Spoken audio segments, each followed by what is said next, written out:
after I had my second child, like many young parents or parents of young children, I wanted something much more flexible, and I took redundancy. I was fortunate to be offered redundancy at Virgin at the time, and really just thought, what do I do? And I started a small business called Little Monster, which was just baby shows. So baby and toddler exhibitions where serve people that sold or serviced anything to do with babies and toddlers exhibited.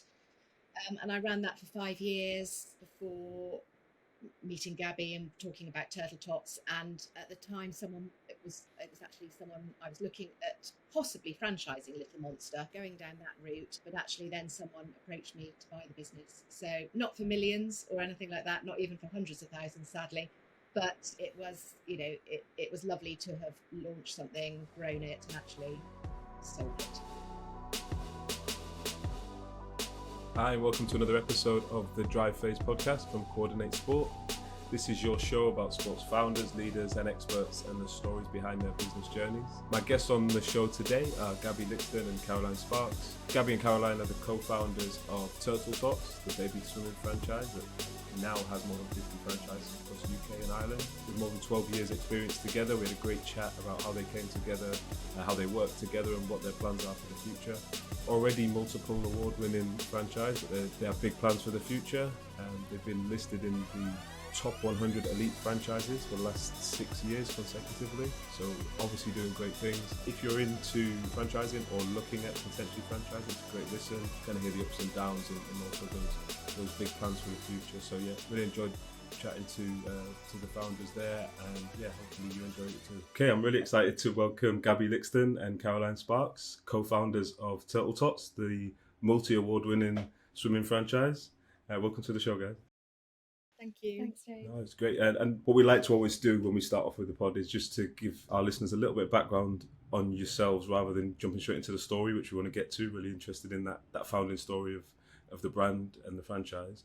But I guess starting from the start, were you always swimming teachers? Were you always like blessed with that kind of passion for swimming? And what was it like growing up? Did you go to baby swimming lessons, I guess? We weren't swimming teachers prior to doing this. We both had sort of corporate jobs and transferable skills that we brought to the business.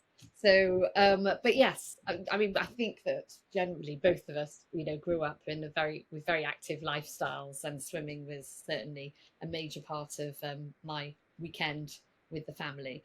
And then when we had our own children, there's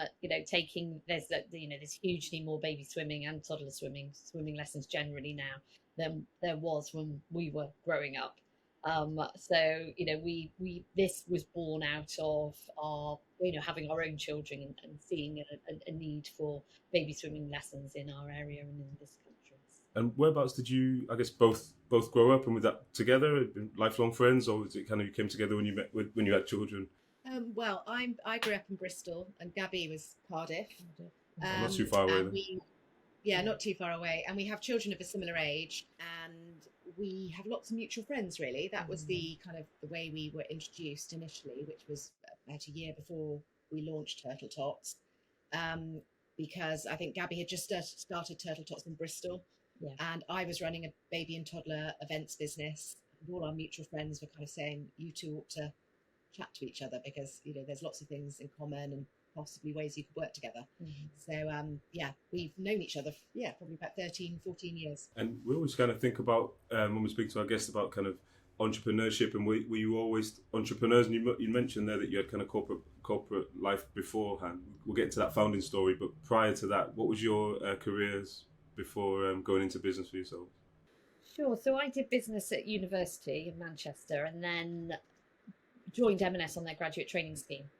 So business was always kind of, I guess, in my blood. And then I had a great foundation with those guys. Then had my own children. So took a bit of a break for a year, and absolutely knew I wanted to set up my own business. And spent a lot of time on maternity leave talking about, where are the niches, where's the opening in the markets, what's there to be done better. So I did set up my own baby swimming business at different parts of the country in Berkshire, which I sold and then moved back to Bristol, and then relaunched in Bristol, Turtle Tots, and saw a gap in the market for a more holistic baby swimming business and method. And didn't actually expect it to like balloon like it did, but it grew very quickly, because baby swimming is a really crowded market, baby and toddler swimming in Bristol, when we launched, which was 13 years ago now. Makes me feel old. Oh, and at that point, Caroline, I'll talk to you about her corporate background, but had her own business in events. And so we basically came together and we networked a lot, talking about our own businesses. And a number of my customers and people I knew around the country were asking if I was ever going to expand, and if we were likely to franchise. And I knew I didn't want to do that on my own. I wanted to have a partner in crime, a business partner to do it with, because I had young children as well. So hence the kind of meet cute with Caroline and I. I was going to ask Caroline, in terms of, so you were running your previous business. It'd be good to hear a little bit about that, but also that decision to, if you already got a successful business, kind of leaving that one to start a new venture. What was that like? Yeah, so I worked for Virgin Media in marketing and comms. That was kind of my background. I worked there for 12 years. And after I had my second child, like many young parents or parents of young children, I wanted something much more flexible. And I took redundancy. I was fortunate to be offered redundancy at Virgin at the time, and really just thought, what do I do? And I started a small business called Little Monster, which was just baby shows, so baby and toddler exhibitions, where people that sold or serviced anything to do with babies and toddlers exhibited. And I ran that for 5 years before meeting Gaby and talking about Turtle Tots. And at the time, it was actually someone I was looking at possibly franchising Little Monster and going down that route. But actually then someone approached me to buy the business. So not for millions or anything like that, not even for hundreds of thousands, sadly. But it was, it was lovely to have launched something, grown it, and actually sold it. So it's kind of a natural transition then into the new partnership. Then I guess at that point, you've seen the gap in the market. Obviously, things are going well for you, Gaby, locally. But then that decision to come together, I'm always curious about that. Those early conversations to be like, right, who does what? I don't want to get into that equity splits and all that type of stuff. But like, you're going to sit down in the office and on the boardroom table and work it all out and say how do we get going? So we used to just have the odd coffee together, didn't we, and talk about Turtle Tots and Little Monster and what, just exchange ideas really. And then one day, completely out of the blue, I got a text from Gaby, and it was a really, really long text. She does long texts, saying, I'm thinking about franchising Turtle Tots. Do you fancy doing it with me? And even going international. And I was like, yes, that would be fantastic. But I kept the text for years actually, even for a while after, I was petrified she'd go back on it. Oh, so you got it in writing, you got the written evidence. Yeah, I had it in writing, I wasn't going to lose that. Yeah. So and actually from the start, Gaby was very much, let's do this 50-50. There was no discussion about that, was there? Thank God. No, my view is on the 50-50 was that actually you're sharing all of that responsibility and all of the, it's a joint thing, and running a business with a different split would have just changed the dynamic. In a good and bad way. But it's but we both worked flat out on the business from word go, and we very quickly took on, how many franchisees did we have in our first year? Eight. About 8, and we were growing very quickly, and it was 13 years ago, and economically the country wasn't in a great place then. So this is like, this is like credit crunch and all that type of stuff around about the same time. Yeah. Absolutely, but we just seemed to be approaching the baby swimming market with a fresh brand. It wasn't blue, it was ethical. We had a charitable basis to what we were doing, and it was just a very fair way of rolling it out, really. We grew organically out of Bristol. which would make sense. So quite a few of our customers were interested.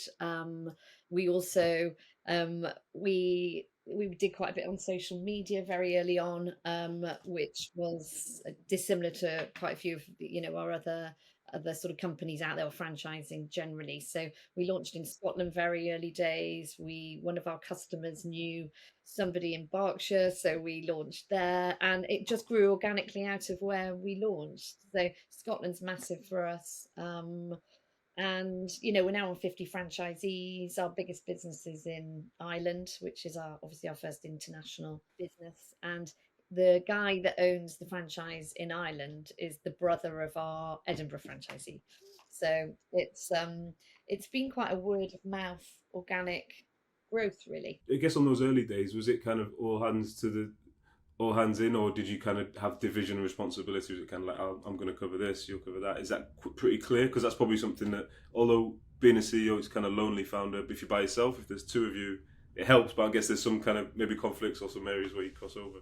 I think you picked up everything on the business swimming side really quickly. So I kind of knew quite early on, what we needed in the operations manual, what the lesson plan program needed to be.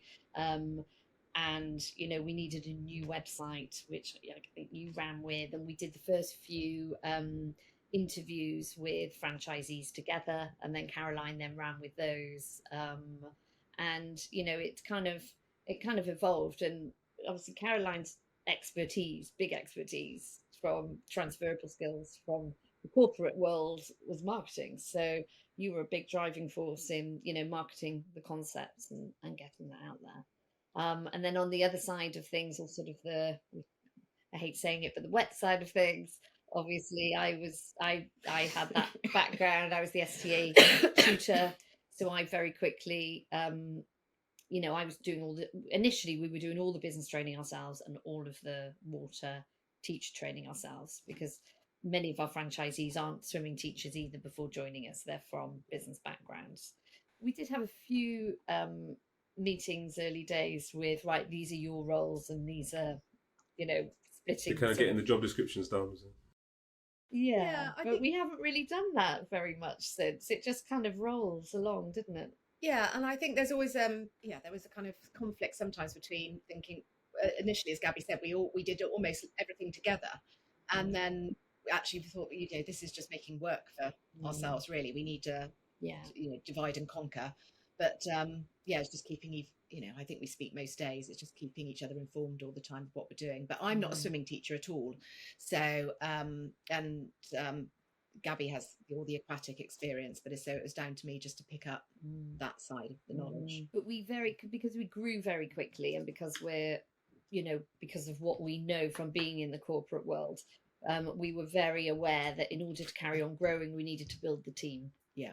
So it wasn't long before we had aquatic tutors. We had our Turtle Tots tutors that were placed around the country geographically, because we were training up about 40 to 50 teachers a year for the franchisees. So all of our franchisees have teachers. So we have about 250 at the moment. But we quite quickly brought on somebody to do the marketing, IT, finance manager. She was our first recruit. So within 2 years, we had quite a good team, so that we were sitting on the business rather than in the business. You mentioned there that the branding was pretty key, not just the branding as in visuals, but like what it represents. And is it possible you can go into that a little bit more? I know you made that comment that it wasn't blue, which is, I guess that's the favourite colour in terms of swimming organisations. But it'd be good to hear kind of your thoughts or your approach to that. Based around these turtles. So my cousin designed these turtles for us, and we've always been pink and green, haven't we? I mean, this has obviously been developed. The brand's obviously evolved and developed, and the Bring On the Smiles has come on since. But yeah, I mean, you want to talk a bit more about the branding? No, I think we've just used the turtles. Obviously, Gaby's cousin did initially designed, and it's grown from there. And we kind of rebranded probably about 5 years ago now, and it's evolved as we've grown and improved. But we've always been very much pink and green, and not blue, just to try and perhaps be a little bit different. And eye catching. And I know you said you've grown organically in those areas, and obviously I guess it's referrals and people that you kind of recruiting a franchisees is a key key hire, if you like, finding the best fit and making sure they're going to represent the brand. Do you have a kind of a target? How do you tend to do it? Is it a target demographic or an area that you always focus on, or locations? Because I think obviously you need swimming pools, right? So at the moment, we cover about a third of the UK, and I think we've got 51 franchisees. 49 are female. I think off the top of my head, about the same number are parents, and the things that they have in common generally are they often have corporate or teaching as in school teaching backgrounds. They have their children and they want to do something that is flexible. 70% were customers of Turtle Tots themselves. So they've come to our lessons, they've experienced them, they're passionate about the brand and the programme. And a lot of them were also competitive swimmers when they were younger. So they were, they've loved swimming. And we're really fortunate with our franchisees that, they are, they're a great network. There's a huge amount of peer-to-peer support as well as support from head office. So, from a brand quality point of view, then, no one really trips up because everyone holds the brand together. As you're growing, I guess one big issue that speaking to all organisations really, but access to facilities in sport in general, but specifically in swimming. Do you have obviously, where's your target? Is it leisure facilities, school facilities? Do you find that a challenge at the moment, trying to find pool time? Yeah, it's always a challenge, and it always has been a challenge actually, because there's such a poor stock of pools in the UK generally. And you mentioned how competitive it was as well, I guess, when you started. Was that a case of like all the pools have kind of been snatched up, or how do you get around there? That. So our ideal pool would be a hydrotherapy pool. So, 32 degrees and above, and beautiful facilities. But obviously that isn't always the case. So we rent primary school pools. We rent hotel pools. Private pools are becoming more of a sort of focus for us. Hydrotherapy pools, which there used to be a lot of in sort of old people's homes or special needs pools. But those pools are very busy because that's the ideal for particularly newborn baby swimming lessons. So but we rent so many pools across the country, and we still we've got a brilliant business and we still have enough pool space to do what we do, but it certainly is always there on the horizon that it is becoming more and more saturated, and particularly since the pandemic, when everything's shut and the pools closed, it's very hard to turn on an old pool, and then not to be big investment that's needed to replace certain parts of it. So that's been quite tricky for us to manage through. I think just to add to that, you just kind of mentioned it, but one of the opportunities at this stage with the cost of living crisis is using domestic pools. We were called, for example, by a lady in Gloucestershire last week who's got a domestic pool, obviously very high running costs. So there are people out there who are looking who have pools, who are thinking, how can we keep this pool, who are looking to rent them to us and as long as the pool plant is sufficient and the access etc is suitable, there isn't definitely more domestic pools being used across the country for baby swimming. And the other thing we do centrally, it's a big part of our offering for our franchisees. So we help our franchisees find pools, and we're constantly being proactive with working with national companies to see, to get sort of national contracts, because actually a lot of the leisure and hotel industry need people to rent their pools in order to keep them open. So, that's a really important revenue stream, particularly now the energy prices are also. I was going to touch on the energy prices in terms of, are you seeing that passed on in your rental fees, and is that kind of squeezing things on that end? Yeah, absolutely. But and it does squeeze, and the profit margins of the of the whole business. However, at least they're not closing. You know, if they're staying open and they're good facilities, then at least we can do the great work that we do in the pools. So we're hoping they won't always, the costs of, you know, the energy prices won't always be so high, and there'll be some leveling off again. But certainly to have a, you know, the prices have all gone up across the board. I guess that's the challenge, because it's probably not a demand challenge in terms of what you're doing. I guess there's always demand for, obviously for the lessons, but also for franchisees, right? So does that ever become a blocker where you've got people kind of knocking down the door to buy a franchise, but there's no facility in their area, or does that happen? It is a challenge, and we obviously, before anyone signs on the dotted line and becomes a franchisee, we need to make sure that they've got at least, you know, sufficient pools to service their potential customers. We've never actually had someone who's not been able to find a pool. You know, you just have to be quite tenacious, and a pool that might say no today in 6 weeks' time might have a different leisure manager who's got a keener eye on the bottom line, who, you know, might be keen to rent it out. So it is, you know, like, we can't say it's not a challenge, because it certainly is for our franchisees, but you know, that we haven't actually ever lost a franchisee because of the lack of pool. What about I guess we're talking about challenges, but like, I guess day to day, what's the main ones, or ones that you can think of over the 13 years that have been like the biggest challenge you had to overcome? Well, the pandemic. Okay, yeah, that's what it is. Yeah, probably. Yeah, I mean, pools has always been, you know, if we're talking about sort of day-to-day niggles with franchisees about, you know, pool pools going down, so they have to cancel classes, and you know, pools generally finding new pools to meet the demand that we have. So you know, that's, I guess, is the day-to-day challenges, but the biggest challenges we've faced, you know, since our business has been around, which is, you know, 13 years now. You know, it's first of all Brexit. I mean, that really did. We noticed a big difference in new franchisee recruitment as soon as Brexit hit. Really? Is that related to to your Irish franchise, or just in general across the board? So Just in general. Just because there wasn't an appetite for risk, I think. And, you know, generally our franchisees leave really good jobs to come and have a brilliant, lucrative business with the lifestyle they want to suit the needs of their sort of families. So they're almost putting their lifestyle not on hold, but just staying in the corporate world for security rather than right, okay. So, and I don't think, I mean, I know that we've had the pandemic in between, but, you know, Brexit, that is still sort of, you know, it is still affects us. But Ireland is, you know, Ireland's booming. It does feel economically and growth wise quite different.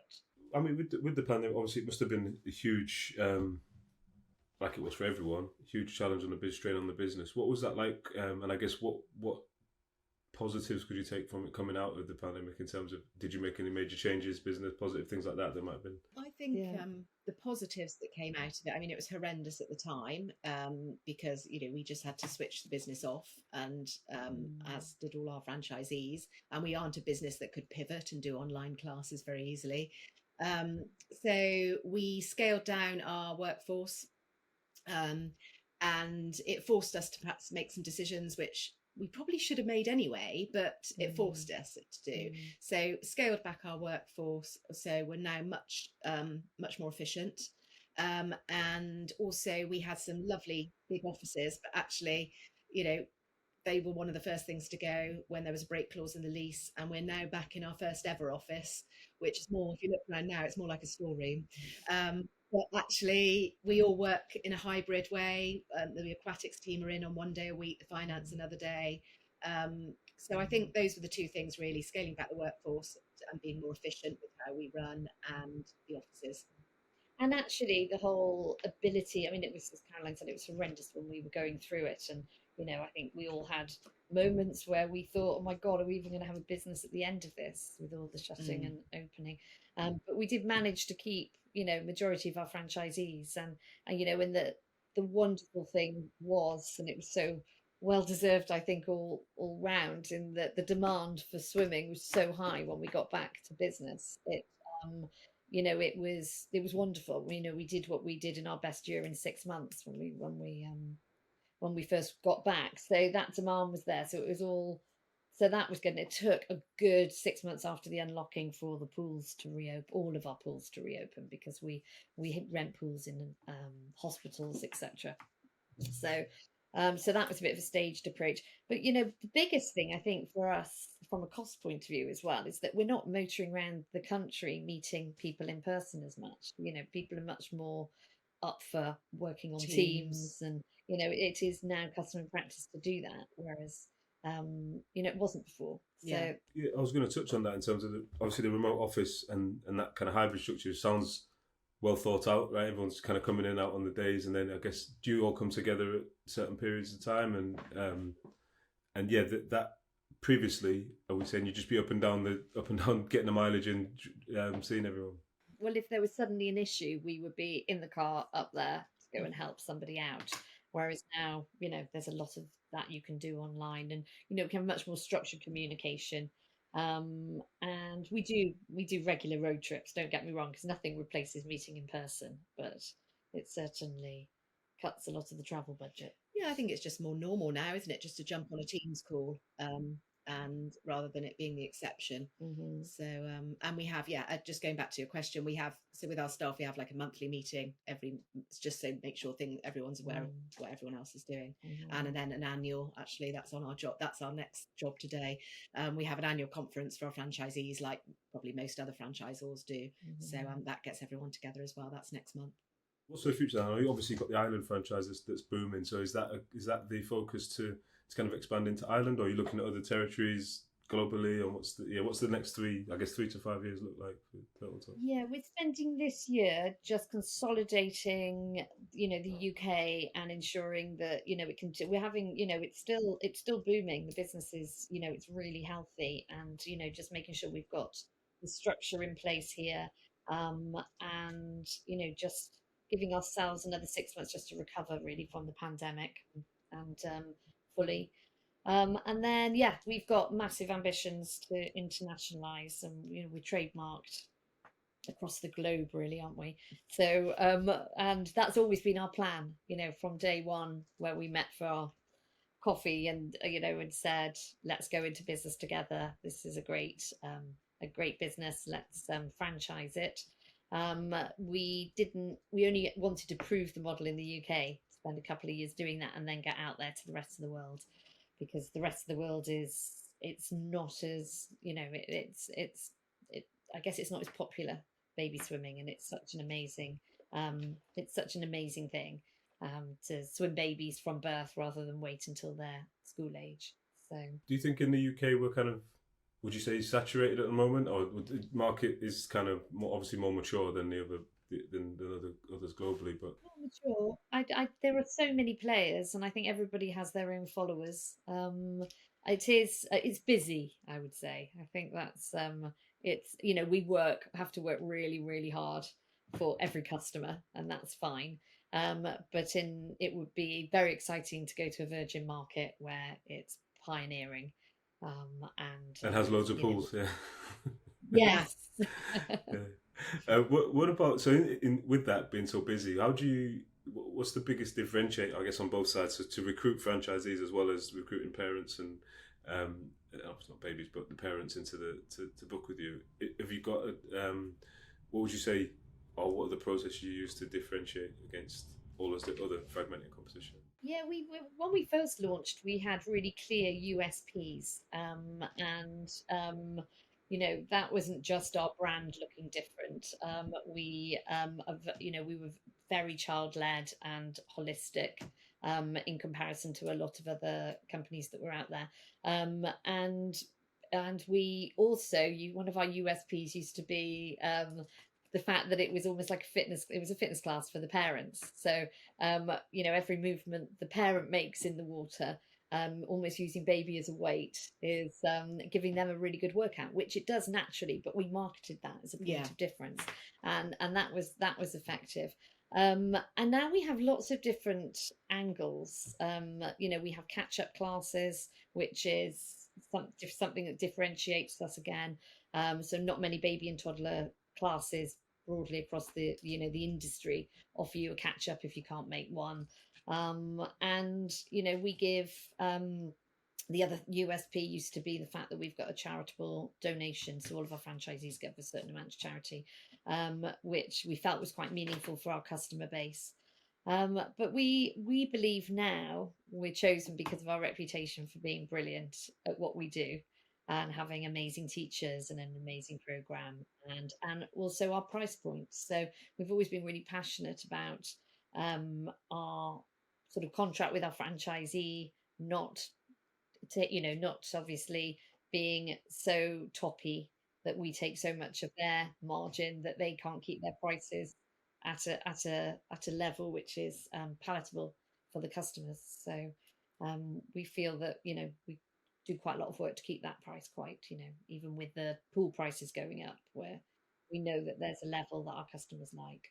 I think we also, since the pandemic, reviews, not just for us, but across the board, have become, word of mouth, but reviews particularly have become so important for us in terms of just getting the customers feeling secure, Google rankings, SEO.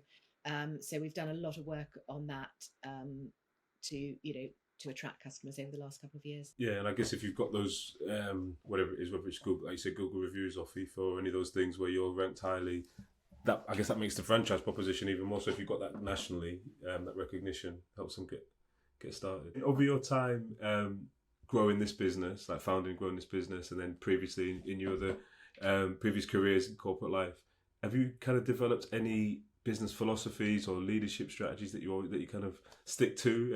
Any frameworks that you've always employed? We've got a few slang phrases. That's what you want to hear. Yeah. Do you want to well, there's JFDI. All right, I'll put the subtitles on for that one. We can get that. Just stop talking about it. Just JFDI. PLUs. So we were quite passionate when we set the business up. I think I didn't want it to be. Having worked in a very bureaucratic organisation, that we just keep everything. Obviously, we've got so many systems and processes now, but we didn't overcomplicate things. But anyway, our recruitment criteria used to be PLUs, so people like us. Obviously, 13 years on, we're a bit older now, so it's not so relevant. But yeah. But business philosophy wise, I mean, I think that we've been quite passionate over the years of gearing up in order to manage future growth. And I think that really particularly, I mean, I know that we've had to streamline the business during the pandemic, and that worked, that was sensible too. But I think certainly in the early years, I think if we hadn't been focused on that, it would have not enabled us to grow as quickly as we did. I think there's also, we like to think that we're kind of a very sharing company in terms of our knowledge, and we've helped out other new franchisors and if they've asked for advice. And I think there is, you get, the more you give, the more you get. Reap what you sow. Yeah, reap what you sow. Just can we keep going with these? But also, although we've learned a huge amount, as you do with your own business, we go to, for example, the British Franchise Association have collaboration stations where you just go and speak to other franchisors, and you always come away from any kind of networking or informal meeting or formal meeting with just some nugget of knowledge or something you can put in place into your business that you didn't know beforehand. So I think networking and getting out there and meeting other franchisors has been really useful for us. Yeah, I guess that's even outside of the activity space as well, right? So that's just any franchisors, Yeah, completely. And I think it's because probably all the sort of baby swimming companies share pool space, and the children's activity industry is huge now in the UK, and it can be a bit political in terms of people being slightly protective, I guess, over their own area and their own business. And I think that we've always wanted to sort of break down those barriers. We work together with. I think that probably comes from kind of like having that previous career in corporate as well, and understanding maybe the size of the market. Because a lot of time, in my time in the sector, it's matured a lot more now. So kind of people have realised that there's enough of a market for not all of us, but for everyone to have a thriving business. Whereas before it became like, right, everyone's at each other's throats or not wanting to collaborate as much. Yes, absolutely. So that you don't have any face-offs at pools or anything like that with the We've had the odd. I think some of our franchisees have had the odd little thing go on, but no, nothing that's resulted in fisticuffs. Okay. Yeah, I mean, looking at for yourselves, switching gears a little bit in terms of how you kind of operate the business and kind of stay on top form. Do you have anything that you kind of use yourselves to any habits or routines or things that you do daily to stay performing at your best? Yeah, absolutely. I mean, we're both Caroline's a complete gym bunny, and you're there most mornings, aren't you, before you even start work? I love my running and my Peloton bike. So there's not a day that we probably both don't do a good hour of exercise for ourselves. And we've always been like that. We've always, it's as much about the brand as it is about brand me or brand us. You've got to, and part of our reason for setting up the business as well is that we were able to do that. We were able to drop the kids off at school when they were at school, and go to the gym and do that exercise. And I think that comes through in our children as well. And my girls are brilliant hockey players, and Henry's a complete sport Billy, and Ollie the same, and Alice did a sports science. So sports really big part of and activity is really big part of our lives, really. We always ask this kind of reflective question of kind of your journey, or maybe even before you started the business, but if you were going to go back and give yourself a bit of advice prior to starting the company or starting your career, what would that piece of advice be for each of you if you were going to go back and speak to yourselves? Probably give it to your franchisees now, but or is it JFDI probably? Is it? I mean, when you're growing a business and we've both had businesses that we've had and we've sold, but not on this scale and in this, it wasn't a franchise business. So, you do have to just take decisions, and sometimes they work, sometimes they don't, and then you learn by your mistakes. But yeah, I think the main thing for me is that we have had a couple of people who weren't right for the business, and we knew that heart and heart, and we delayed the decision to remove them from the business. And I think, personally, I feel that we should have done, looking back now, and it's easy with hindsight, we should have taken the decision more quickly, because with small businesses you just can't afford to carry. Yeah, that's what they say. Hire slow and fire fast, right? Take your time to make the right decision. Yeah. I think everyone's guilty of that one, to be fair. Resonate with. It's much personal in your own business, isn't it, than it is in a big corporate. Guys, thank you so much for coming on the show today and being so transparent with us. We'll link everything in the show notes, and anyone who's out there listening and interested in taking on a new franchise or knows of any warm pools nearby, they can let you know of. But yeah, really appreciate you joining me today. Thank you. It's been great talking to you. Yeah, you too. Thanks so much.